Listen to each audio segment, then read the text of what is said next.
everyone, and welcome back to another edition of Metcalf's Movie Journal. This is the show where I do quick reviews for the movies that I watch, give them a score out of 10, and then add them to my list. So let's see what movie we're reviewing today.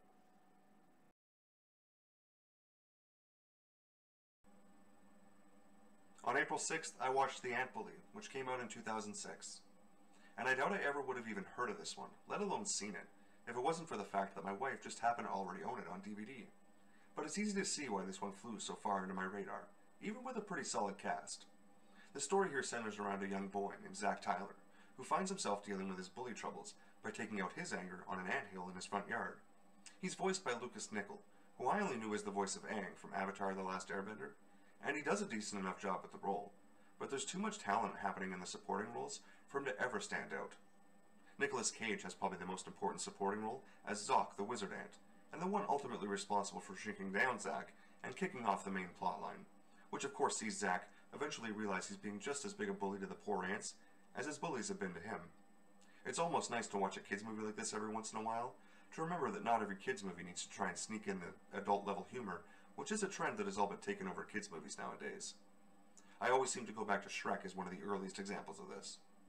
Clearly it's a feature designed specifically so people my age can get more from a kids movie, but I'm glad that not every PG movie feels the need to broaden its appeal, and hopefully at least a few that get made every year can stay like this, more truly designed for their target audience.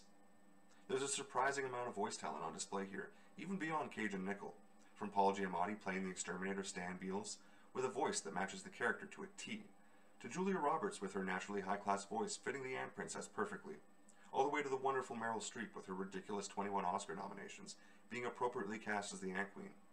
All of them seemed almost too talented for the script they were reading, so there was a measurable improvement in the movie by having such talented voices carry the load. Maybe the studio had high hopes for this one, after the success of Ants and A Bug's Life, but both of those movies had much better scripts and a far more interesting story to tell at their cores, so I don't think The Ant Bully was ever going to live up to either of those.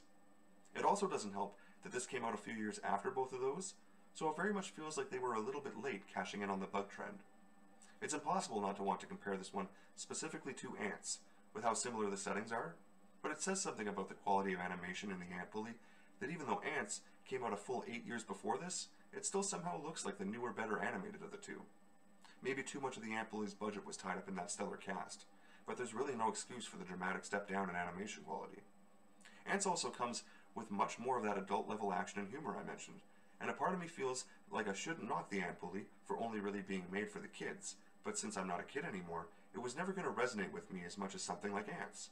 Figuring out the score for this one is mostly about finding that balance between how well this movie accomplished what it set out to do, i.e. entertain the kids, and how much did I actually enjoy the final product.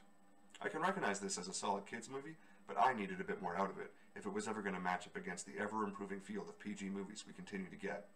Shrek really did change the game that completely.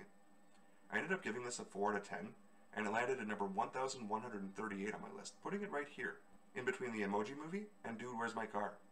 And as always, thanks for watching. Thanks for watching another edition of Metcalf's Movie Journal. Be sure to click like and subscribe for new videos every week. And if you have a movie that you really want me to watch, be sure to drop me a comment.